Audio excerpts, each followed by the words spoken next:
På Fuglsanggårdens køkken sætter vi stor pris på, at vi producerer vores eget mad.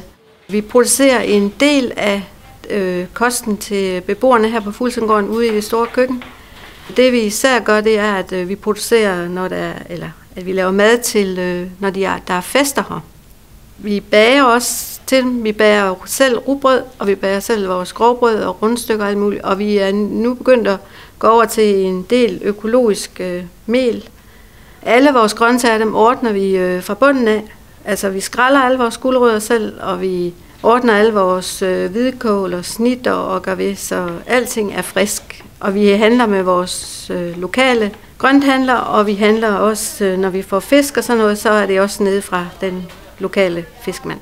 Så på den måde sætter vi meget pris på, at det skal være friske råvarer for vores lokale område.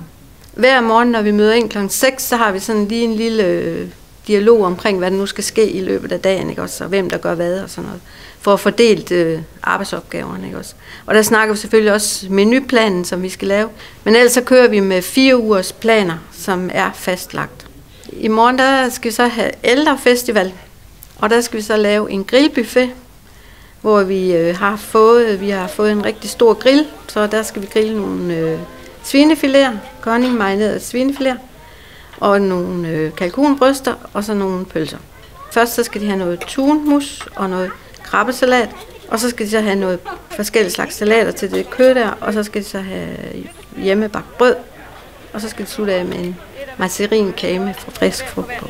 Og så har vi selvfølgelig nogle boder rundt omkring, hvor de skal sælge noget brændte mandler, og nogle popcorn, og noget soft ice. Og så har vi inde i caféen, der laver vi sådan en salgsbod, hvor vi har lavet hjemmelavet marmelade, og noget pesto, og syltede rødløg, og syltede gulerødder, ingefærsyltede gulerødder. Og så bliver der en masse hjemmebagt brød også. Og det bliver selvfølgelig bagt af økologisk mel.